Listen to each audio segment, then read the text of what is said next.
بسم اللہ الرحمن الرحیم۔ السلام علیکم۔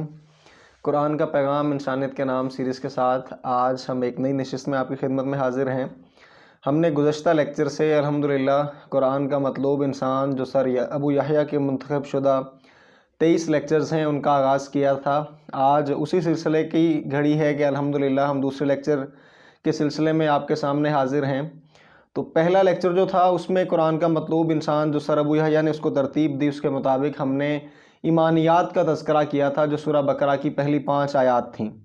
آج سورہ بقرہ کا ہی ایک اور مقام ہے جس میں ہم بنیادی طور پہ 3 آیات کو دیکھیں گے، آیت نمبر 83 سے لے کے آیت نمبر 85 تک۔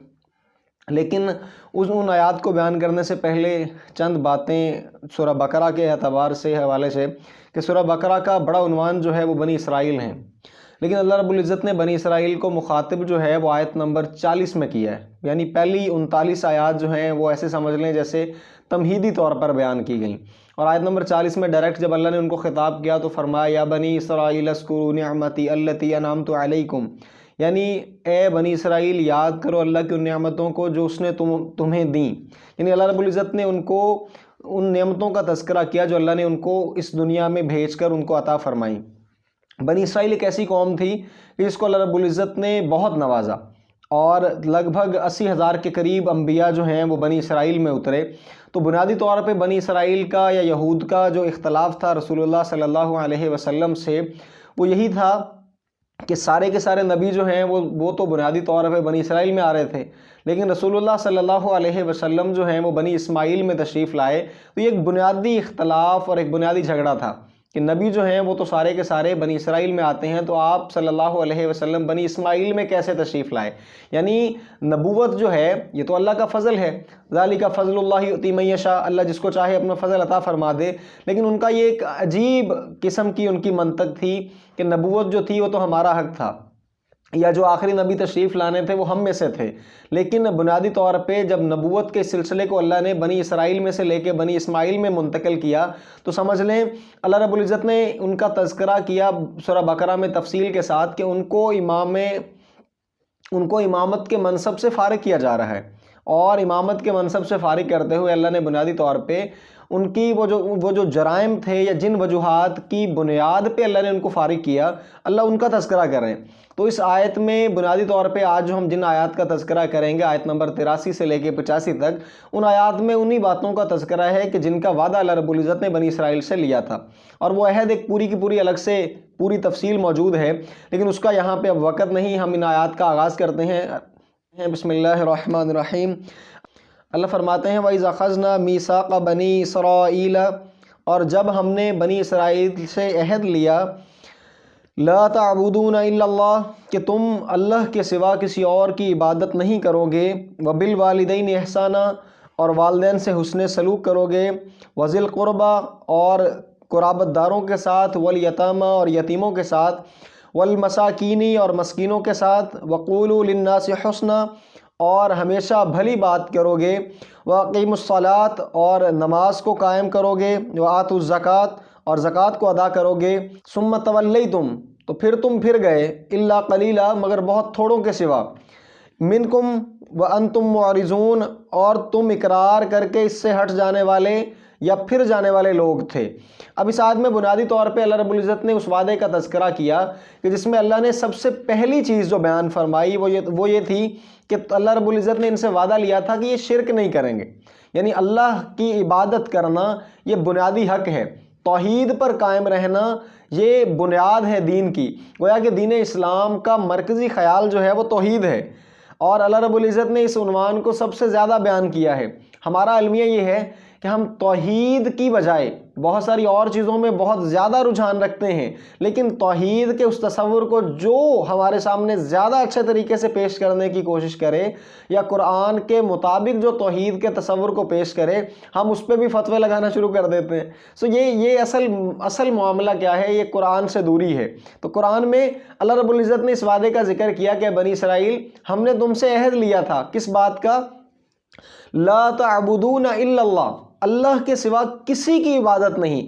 اب معبود جو ہے وہ تو اللہ ہی ہے، اللہ ہی ایسی ذات ہے کہ جس کے سامنے ماتھا ٹکایا جا سکتا ہے، جس کی پوجا کی جا سکتی ہے، جس کے آگے سر جھکایا جا سکتا ہے، جو ایک ذات خالق، مالک، رازق اور سب کچھ دینے والا ہے۔ صحت، بیماری، نفع نقصان، عزت ذلت، سارے کی ساری چیزیں محض اللہ رب العزت کے قبضہ قدرت میں ہیں۔ تو اللہ نے بنی اسرائیل سے پہلا وعدہ کیا لیا کہ تم میرے سوا کسی کی بندگی نہیں کرو گے۔ اللہ کی عبادت اس کائنات کا اصل ہے۔ اس کائنات میں ہم رہتے ہوئے کوئی بھی کام، نیکی کا کوئی بھی کام کرتے ہیں، ہم تو آزاد ہیں۔ ہمیں اللہ نے دو راستے دیے ہوئے ہیں، انا ہدینہ السبیل اما شاکرا و اما کفورا۔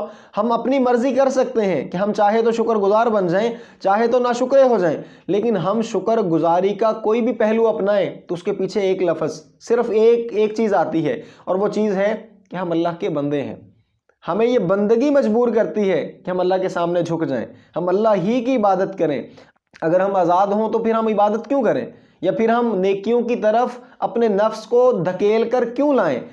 ہم اللہ کے غلام ہیں۔ بندے کا مطلب بھی غلام ہوتا ہے۔ غلام ہونے کا مطلب جس کی اپنی کوئی مرضی نہیں ہوتی، وہ تو اللہ کی رضا میں اپنی رضا کو ڈھونڈنے کی کوشش کرتا ہے۔ تو پہلی وصف جو ہے، پہلی بات جو ہے، آج ہم بھی اب ایک اور چیز کلیئر کرتا چلوں کہ ان آیات کو پیش کرنے کا مطلب، یا ان آیات کو پڑھنے کا مطلب یہ قطعاً نہیں ہے کہ یہ صرف بنی اسرائیل کے لیے تھیں۔ اگر بنی اسرائیل کو خطاب ہے تو پھر ہم کیوں پڑھ رہے ہیں؟ یہ ہمارے اوپر اللہ نے کیوں اتاری؟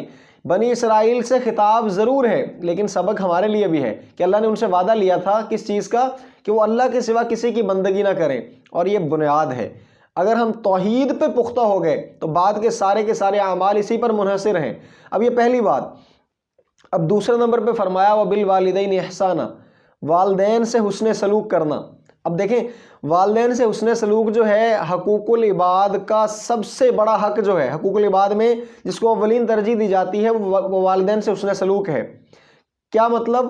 کہ والدین کے ساتھ حسن سلوک جو ہے حقوق العباد میں اس کو اولین درجہ کیوں حاصل ہے؟ قرآن میں کئی مقامات ہیں جہاں پہ اللہ نے اپنی عبادت کے بعد فوری طور پر جس چیز کا ذکر کیا ہے حقوق العباد میں، وہ والدین سے حسن سلوک ہے۔ والدین سے حسن سلوک، جس طرح ایک اور آیت شاید بنی اسرائیل کی آیت ہے، وَقَضَىٰ رَبُّكَ أَلَّا تَعْبُدُوا إِلَّا إِيَّاهُ وَبِالْوَالِدَيْنِ إِحْسَانًا، کہ تیرے رب نے یہ فیصلہ کیا ہے کہ اللہ کے سوا کسی کی عبادت نہیں، اور اگلی بات ساتھ ہی وَبِالْوَالِدَيْنِ إِحْسَانًا، والدین سے حسن سلوک۔ اب حسن سلوک کا مطلب کیا ہے؟ احسان کرنے کا مطلب کیا ہے؟ جس کا جتنا حق بنتا ہے اس کو اتنا دینے کے ساتھ زیادہ دینا، اور احسن طریقے سے دینا، یہ ہے احسان۔ تو والدین کے ساتھ احسان کا سلوک کرنے کا حکم اللہ نے قرآن میں دیا۔ اب ایک بات تو یہ ہے، ہم والدین کی خدمت اس لیے کریں، انہوں نے ہمیں پیدا کیا۔ والدین کی خدمت اس لیے کریں، انہوں نے ہمیں پالا پوسا۔ والدین کی خدمت اس لیے کریں، انہوں نے ہمیں پڑھایا۔ والدین کی خدمت اس لیے کریں کہ انہوں نے ہمیں جوان کیا۔ نہیں، ان سارے کے سارے تصورات کو ایک طرف رکھیں، اس بات کو سب سے زیادہ اہمیت دیں کہ یہ اللہ کا قرآن میں حکم ہے۔ حضرت عمر رضی اللہ تعالیٰ عنہ کے دور میں ایک شخص آیا، اس نے آ کے شکایت کی، کہا یا امیر المومنین، میرا بیٹا میری نافرمانی کرتا ہے، میری بات نہیں مانتا۔ آپ نے بیٹے کو بلایا اور فرمایا کہ اس کو کوڑے مارے جائیں۔ اس بیٹے نے ہاتھ جوڑے، یا امیر المومنین آپ میری بات تو سن لیں، مجھے آپ جو سزا دیں گے مجھے قبول ہے، میرا کوئی انکار نہیں، لیکن آپ میری بات تو سن لیں۔ آپ نے فرمایا ہاں۔ اس بیٹے نے سوال کیا کہ یا امیر المومنین، کیا والدین کے حق ہیں اولاد پہ، تو اولاد کا بھی کوئی حق ہے والدین پہ؟ حضرت عمر رضی اللہ تعالیٰ عنہ نے ارشاد فرمایا کہ والدین پر اولاد کے بنیادی 3 حق ہیں۔ سب سے پہلا حق کہ والد جو ہے وہ اپنے آنے والی نسل کے لیے اچھی عورت کا انتخاب کرے، یعنی اچھی ماں کا انتخاب کرے۔ دوسرا بنیادی حق، جب بچہ پیدا ہو تو اس کا صحیح نام رکھا جائے، جس کا مطلب ٹھیک بنتا ہو، کیونکہ نام کا مطلب جو ہے وہ پورے کا پورا پرسنالٹی، شخصیت پہ اثر انداز ہوتا ہے۔ تیسرا حق کہ جب بچہ پیدا ہو جائے، اس کا نام رکھ دیا جائے تو اس کی صحیح قرآن و حدیث کی روشنی میں تربیت کا انتظام کیا جائے۔ یہ 3 بنیادی حق ہیں۔ اس لڑکے نے، اس نوجوان نے کہا کہ آپ میرے ابا جان کی کارگزاری سنیں۔ پہلا حق میرا تھا کہ میری ماں، اچھی ماں کا انتخاب کیا جاتا۔ میرے والد محترم نے ایک یہودی عورت سے شادی کی جو مجوسن ہے، جو خود یہودن ہے، میری کہاں تربیت کرے گی اور میرے لیے کہاں اسلام کو، مجھے کہاں اسلام سکھائے گی۔ اب دوسرا حق تھا اس کا نام ٹھیک رکھنا۔ کہا انہوں نے میرا نام رکھا جولان۔ جولان کا لفظی مطلب بنتا ہے گندگی سے نکلنے والا کیڑا۔ کہا انہوں نے میرا دوسرا حق دیکھیں کیسے ادا کیا۔ اور تیسرا تعلیم و تربیت قرآن و حدیث، کہا میری ماں یہودیوں کی تھی، کہاں میری تعلیم و تربیت ہونی تھی۔ حضرت عمر رضی اللہ تعالیٰ عنہ نے ارشاد فرمایا کہ بیٹے کو چھوڑ دیں، باپ کو کوڑے مارے جائیں۔ سو کہنے کا مطلب یہ ہے آج کے اس دور میں ہم میں سے نوجوانوں میں سے اگر کوئی یہ منطق گھڑ بیٹھے، کوئی لاجک اس بات کو عذر بنا لے کہ جی ہمارے والدین نے ہمارے حق ادا نہیں کیا تو ہم کیوں ادا کریں، تو ایسا نہیں ہے۔ نوجوان نسل کا اللہ کی قسم ایسا کوئی عذر اللہ کے ہاں قابل قبول نہیں ہوگا۔ کیوں؟ کیونکہ اللہ نے قرآن میں حکم دے دیا کہ والدین سے حسن سلوک کریں۔ اب اس بات کا جواب بھی میں دیتا ہوں کہ مثال کے طور پہ اگر والدین نے حق ادا نہیں کیا اولاد کا، تو اولاد کے یہ ذمہ نہیں اولاد ان سے پوچھے کہ جی آپ نے ہمارا حق کیوں نہیں ادا کیا، نہیں، یہ اللہ کا اور والدین کا معاملہ ہے، اللہ ان سے خود ہی پوچھنے والے ہیں۔ لیکن اب اولاد کے ذمے کیا ہے کہ اللہ کے حکم کو مد نظر رکھتے ہوئے یہ والدین کی خدمت کریں اور ان کی ہر ضرورت کا پورا خیال رکھیں۔ اب یہ پہلا حکم تھا۔ اس کے بعد اللہ رب العزت نے کیا فرمایا؟ وہ بالوالدین احسانہ کے بعد ارشاد فرمایا وذی القربی والیتامی، رشتہ داروں کے ساتھ یعنی قرابت داروں کے ساتھ۔ اب یہ باتیں بنیادی ہیں اور معاشرے میں بڑا اہم کردار ادا کرتی ہیں۔ وذی القربی کا مطلب کیا بنتا ہے جی؟ وذی القربی کہتے ہیں قرابت داروں کو یعنی رشتہ داروں کو۔ دیکھیں دوست احباب جو ہے انسان ان کو بدل بھی لیتا ہے، اور دوستی جو ہے وہ اپنے مزاج کے مطابق ہوتی ہے، یعنی جس کے ساتھ مزاج ملا دوستی رہی، جس سے مزاج کا اختلاف ہوا دوستی ختم ہو گئی۔ لیکن رشتہ دار وہ ہیں جن کو بدلا نہیں جا سکتا۔ ماں باپ کا رشتہ ہے اگر تو ماں باپ بدلے تو نہیں جا سکتے، بہن بھائی ہیں ان کو بدلا تو نہیں جا سکتا۔ آپ کے رشتہ داروں میں جو بھی ہیں وہ آپ کی چوائس یا آپ کی سلیکشن سے نہیں آئیں گے، یہ اللہ کی طرف سے ہیں۔ وذی القربی اب وہ صرف حسن سلوک والدین تک محدود نہیں، وذی القربی رشتہ داروں سے بھی اچھا سلوک۔ کیا مطلب؟ دوستوں سے باقی باہر کے لوگوں سے تعلقات مزاج ملا تو نبھایا، نہ ملا تو نہ نبھایا، لیکن رشتہ داروں سے تعلق نبھانا کڑوی کسیلی ہونے کے باوجود یہ بڑا اعلیٰ ظرفی کا کام ہے اور یہ بہت درجات کا کام ہے۔ ایک حدیث سنا کے بعد اگلی بات پہ منتقل ہوں گے انشاءاللہ۔ رسول اللہ صلی اللہ علیہ وسلم نے ارشاد فرمایا وہ شخص جنت میں داخل نہیں ہوگا جو قاطع رحم ہو۔ قاطع رحم کہتے ہیں رشتہ داروں سے تعلق توڑنے والا۔ ہمیں سوچنا چاہیے کہ یہ کتنی بڑی وعید ہے، رشتہ داروں سے تعلق توڑنا۔ کسی کے ساتھ نہیں بنتی اس کے ساتھ صرف سلام دعا کی حد تک ہی تعلق رہے، لیکن بائیکاٹ تو نہ ہو، تاکہ ہم اس حدیث میں یا اس وعید کے زمرے میں نہ آ جائیں۔ اللہ ہمیں توفیق دے کہ ہم رشتہ داروں کے ساتھ بھی اچھا سلوک کریں۔ آگے فرمایا والیتامی والمساکین، اب یتیموں کے ساتھ اور مسکینوں کے ساتھ۔ دیکھیں یتیم جو ہے، یتیموں اور مسکینوں کے ساتھ اچھا سلوک، ایک شخص بااثر ہے، اس کے پاس مال و دولت ہے، پیسہ ہے، اس کے ساتھ حسن سلوک کا اللہ حکم بھی نہیں دے رہا۔ کیوں؟ کیونکہ اس کا پیسہ ہی کافی ہے اس کے ساتھ حسن سلوک کے لیے۔ ایک شخص کمزور ہے تو اس کے ساتھ حسن سلوک یہ حکم ہے، اور یہی تو امتحان ہے کہ یتیم کی مدد کرنا، یتیم کی کفالت کرنا۔ رسول اللہ کا فرمان ہے کہ سب سے بہترین گھر وہ ہے جہاں یتیم کی کفالت ہوتی ہے، اور بدترین گھر وہ ہے جہاں یتیم کے ساتھ برا سلوک کیا جاتا ہے۔ اسی طرح مسکین جس کے پاس کھانے کو کچھ نہیں، اب ان کے ساتھ سلوک اچھا اس لیے کرنا ہے کہ تاکہ اللہ ہم سے راضی ہو جائے۔ تو صرف والدین سے اس نے سلوک نہیں بلکہ ساتھ ساتھ رشتہ داروں سے بھی، یتیموں سے بھی اور مسکینوں کے ساتھ بھی اچھا سلوک کرنا ہے۔ اب یہ بنیادی باتیں ہیں، اور اس سب سے اہم بات آگے اللہ نے فرمایا وَقُولُوا لِلنَّاسِ حُسْنًا، اور اچھا بولنا، جب بھی بات کرنا بھلی بات کرنا۔ ایک اور پہلو بڑا خوبصورت ہے کہ تقریر کی حد تک جب کوئی شخص بولنے بیٹھے وہ بڑا اچھا بولے، لیکن روٹین میں روزمرہ کے معاملات میں لوگوں کے ساتھ بات چیت کرتے ہوئے الفاظ کا چناؤ کیسا ہونا چاہیے، اگر یہ معقول ہے تو یہ وَقُولُوا لِلنَّاسِ حُسْنًا یہ اس میں آئے گا۔ یعنی اللہ رب العزت نے بنی اسرائیل سے یہ عہد لیا تھا۔ یہ ساری بنیادی باتیں ہیں، ہم اپنا الفاظ کا چناؤ ٹھیک کریں، ہم جب بھی بات کریں الفاظ کا چناؤ مناسب رکھیں۔ یعنی کہ اللہ کے نبی صلی اللہ علیہ وسلم نے اس بات کی وضاحت فرمائی کہ انسان کو زبان جو ہے یہ یا تو جنت کی وادیوں میں پہنچا دیتی ہے یا جہنم کے گڑھوں میں۔ حضرت معاذ رضی اللہ تعالیٰ عنہ کو اللہ کے نبی نے ارشاد فرمایا معاذ ابن جبل تمہیں دین کا خلاصہ نہ بتاؤں؟ کہا جی یا رسول اللہ۔ فرمایا کف ھذا کف لسانک، اس زبان پہ قابو پا جا، سمجھ لے پورا دین تیرے قابو میں آ گیا۔ گویا زبان پر قابو کا مطلب وَقُولُوا لِلنَّاسِ حُسْنًا، بولیں تو اچھا بولیں، ورنہ خاموشی ایک بہترین عبادت ہے۔ اگلا حکم اللہ رب العزت نے کیا دیا؟ وَأَقِيمُوا الصَّلَاةَ وَآتُوا الزَّكَاةَ، نماز کا ادا کرنا اور زکوٰۃ کا ادا کرنا۔ نماز آپ ایسے سمجھ لیں ساری کی ساری بدنی عبادتوں کا خلاصہ نماز، اور ساری کی ساری مالی عبادتوں کا خلاصہ زکوٰۃ۔ نماز پڑھنا یہ تو ایسے ہے جیسے اللہ سے ملاقات کا ذریعہ۔ اب اللہ سے ملاقات کا مطلب تو ہے گفتگو دونوں جانب سے ہو، ہم جا کے نماز پڑھیں، ہم جو بات کریں، ہماری بات کا مطلب ہم جو دعا کریں گے اللہ سے وہ ہماری گفتگو ہے، جو نماز میں الفاظ پڑھیں گے وہ اللہ کی گفتگو ہے۔ سو ہمیں اگر سمجھ آئے تو پھر ہمیں پتہ چلے کہ جی اللہ کے ساتھ ملاقات ہوئی، دن میں 5 دفعہ اللہ نے موقع دیا، ہم اللہ سے راز و نیاز کی باتیں کریں۔ دعا کا مطلب یہ تو نہیں کہ آپ عربی میں دعا کریں، دعا تو آپ اپنے دل کا دکھڑا رکھیں۔ اور ایک اور بات، دعا کرتے ہوئے ہماری عادت کیا ہے، ہم لوگ رٹے رٹائے جملے بولتے ہیں، عربی کی چند دعائیں بھی ہم نے رٹی ہوتی ہیں، اور روٹین میں جو الفاظ ہم نے چناؤ ایک دفعہ کر لیا، پھر مستقل صالحہ سال تک وہی مانگتے رہے۔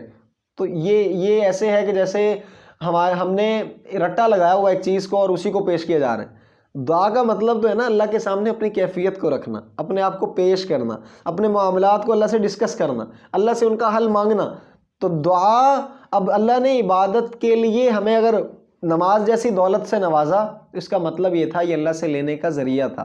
صحابہ کرام رضوان اللہ علیہم اجمعین، کیسی خوبصورت تربیت رسول اللہ نے فرمائی کہ جب بھی کوئی مشکل امر پیش آتا بھاگ کے نماز پڑھتے۔ کیوں؟ فرماتے ہمیں اللہ کے نبی نے یہی حکم دیا۔ سو آج ہم بھی اگر اپنے معاملات میں نماز کی طرف رجوع کرنے والے بن جائیں، اور اللہ نے قرآن میں باقاعدہ حکم دیا ہے کہ اے ایمان والو یا ایھا الذین آمنوا استعینوا بالصبر والصلاۃ، اے ایمان والو نماز سے اور صبر سے سہارا لو۔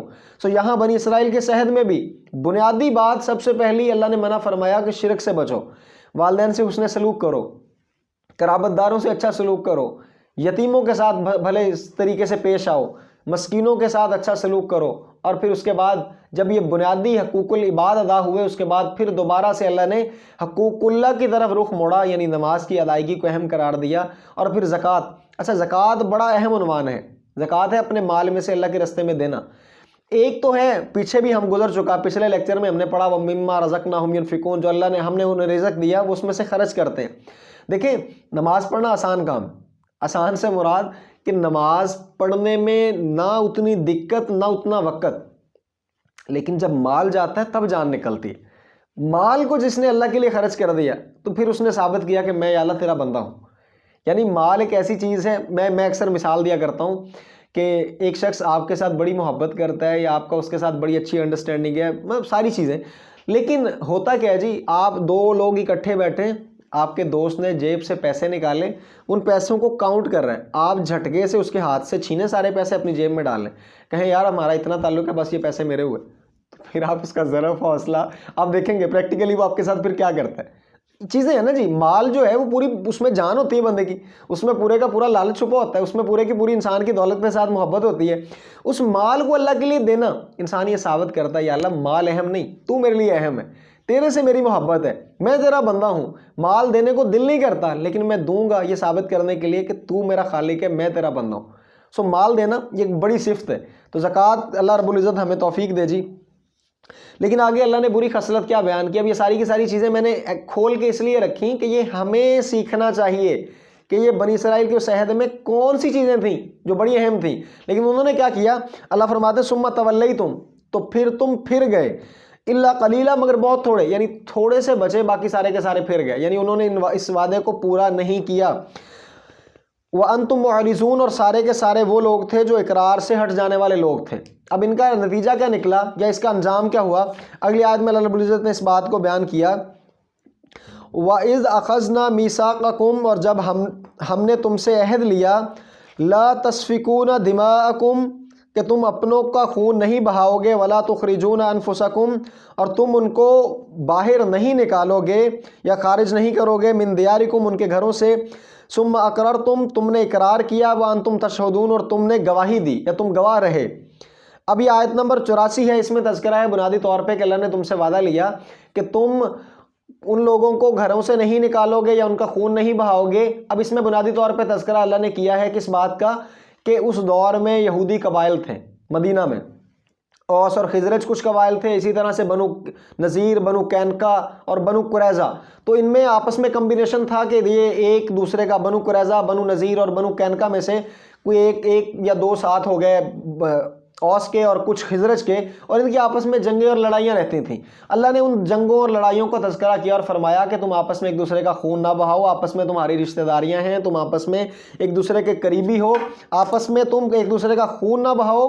اور دوسری بات کیا ارشاد فرمائی کہ تم ایک دوسرے کو گھروں سے نہ نکالو۔ اور پھر اگلی بات یہ تھی کہ یہ لوگ وہ تھے جنہوں نے نہ صرف ایک دوسرے کو قتل کیا، گھروں سے نکالا، اور وہ لوگ قید ہوتے پھر ان کا فدیہ، اور وہ بھی 2 نمبر طریقے سے ادا کرتے۔ لیکن اس آیت میں ہم نے ایک اور بڑا اہم مضمون سمجھنا ہے، اس کو تو میں صرف ترجمے کی حد تک یا صرف تھوڑا سا بیان کر کے بات ختم کروں گا۔ ہم اصل عنوان پہ آئیں گے جس پر انشاءاللہ ہم نے پورا وزن دینا ہے۔ اگلی آیت کو شامل کروں گا جو کہ اسی سے منسلک ہے، اور اس میں ہمیں اپنے عنوان کی ایک اہم چیز سمجھنی ہے آج۔ اگلی آیت اللہ فرماتے ہیں ثم انتم ہؤلاء تقتلون انفسکم، پھر تم ہی ہو کہ اپنوں کو قتل کرتے ہو، تقتلون انفسکم، اپنوں کو قتل کرتے ہو، وتخرجون فریقا، اور تم ان کو باہر نکالتے ہو ان کی بستیوں سے، من دیارہم، ان کے گھروں سے، تظاہرون علیہم، اور پھر تم ان کا مقابلہ کرتے ہو، بالاسم والعدوان، اور تم ان کے مقابلے میں ان کے دشمنوں کی مدد کرتے ہو گناہ اور ظلم کے ساتھ، وَإِن يَأْتُوكُمْ أُسَارَىٰ، اور پھر اگر وہ تمہارے پاس قیدی بن کر آئیں تو وَهُوَ مُحَرَّمٌ عَلَيْكُمْ إِخْرَاجُهُمْ، اور پھر تم فدیہ دے کر ان کو چھڑاتے ہو، أَفَتُؤْمِنُونَ بِبَعْضِ الْكِتَابِ، اور تم ایمان لاتے ہو کتاب کے بعض حصے پر، وَتَكْفُرُونَ بِبَعْض، اور تم کفر کرتے ہو یا انکار کرتے ہو کتاب کے بعض حصے کا۔ یہ اس آیت کا سمجھ لیں مرکزی خیال ہے۔ اس بات پر زور دینے کے لیے میں نے پچھلے حصے میں کہا تھا کہ ہم اس کو صرف ترجمے کی حد تک رکھتے ہیں، وضاحت آگے جا کے کریں گے۔ اب یہ بنیادی بات ہے کہ اللہ رب العزت نے تذکرہ تو کیا ان جنگوں کا، ان لڑائیوں کا یا ان چیزوں کا۔ انسان جو ہے نا جی، انسان کی جان کی حرمت دین میں سب سے اہم ہے۔ اللہ صلی اللہ علیہ وسلم نے ارشاد فرمایا تھا خطبہ حجۃ الوداع میں کہ آج کا دن، آج کا یہ مہینہ، یہ سب کچھ سے زیادہ ایک مسلمان کی عزت ان سب سے زیادہ اہم ہے، یعنی مسلمان کی حرمت ان سب سے زیادہ ہے۔ ایمان والے کی یا ایک انسان کی، ایک مسلمان کی عزت ہر چیز سے اہم قرار دی گئی اسلام کے مطابق۔ اب کسی ایک کو مارنا ایسے تشبیہ دی گئی جیسے پوری انسانیت کا قتل، کسی ایک کی جان بچانا ایسے جیسے ساری انسانیت کی جان بچانا۔ گویا دین مکمل ہی تب ہوتا ہے، رسول اللہ صلی اللہ علیہ وسلم نے ارشاد فرمایا تم میں سے کوئی شخص تب تک مومن نہیں ہو سکتا جب تک اس کے ہاتھ اور اس کی زبان سے دوسرا مسلمان محفوظ نہ ہو جائے۔ یعنی کتنی بڑی بات ہے۔ اب یہاں اصل سمجھنا کیا ہے؟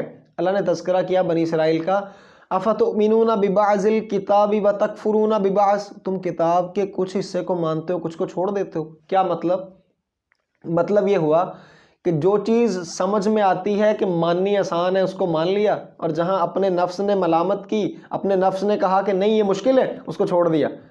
آج ہم اپنے گریبانوں میں جھانکیں، ہم دین کے ساتھ کیا کر رہے ہیں؟ حالانکہ حکم ہی یہی ہے کہ جی دین کو پورے کو لے کے چلو، یعنی جس جگہ پہ ہمارے لیے آسانی وہاں پہ ہم ایمان والے ہو جاتے ہیں، جس جگہ پہ ہمارے لیے سہولت ہے وہاں ہم دیندار ہو جاتے ہیں، اور جہاں مشکل پیش آتی ہے وہاں تو صحابہ کی طرح قربانی دینے کا وقت ہوتا ہے، وہاں ہم پیچھے ہٹ جاتے ہیں کہ جی دین مشکل بڑا ہے۔ اللہ کی قسم دین مشکل نہیں ہے۔ اب دین والنصیحہ، دین تو خیر خواہی ہے، دین تو آسانی کے لیے آیا ہے، دین تو بھلائیوں کے لیے آیا ہے، دین تو برکتیں لے کر آیا ہے۔ لیکن ہماری عادت کیا ہے؟ آج ان بنی اسرائیل والا رویہ اللہ کی قسم ہم میں بھی ہے کہ دین کے ایک ایلیمنٹ کو پکڑا اور دوسرے کو چھوڑا، دوسرے کو پکڑا اور تیسرے کو چھوڑا۔ حالانکہ ہمیں حکم کیا ہے؟ یا ایھا الذین آمنوا ادخلوا فی السلم کافہ، اے ایمان والو پورے کے پورے دین میں داخل ہو جاؤ۔ اور اللہ کی قسم جب پورے کے پورے دین میں داخل ہوں گے تو انعامات کیا ہوں گے؟ وَأَنْتُمُ الْأَعْلَوْنَ إِن كُنتُم مُؤْمِنِينَ، اللہ کہتا ہے تم ہی سربلند رہو گے اگر تم سچے مومن ہو۔ اللہ تمہیں دنیا کا اقتدار بھی دے گا اگر تم سچے دل سے، صدقے دل سے اللہ کے نظام کو قبول کر لو گے، اللہ اور اس کے رسول کی فرما برداری کرو گے۔ اب بنی اسرائیل کے اس رویے پر انجام کیا ہوا؟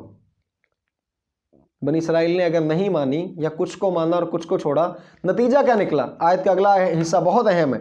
اللہ فرماتے ہیں فَمَا جَزَاءُ مَن يَفْعَلُ ذَلِكَ مِنْكُمْ، پس تم میں سے جو لوگ ایسا کریں گے تو ان کے لیے اس کی سزا اس کے سوا کیا ہوگی؟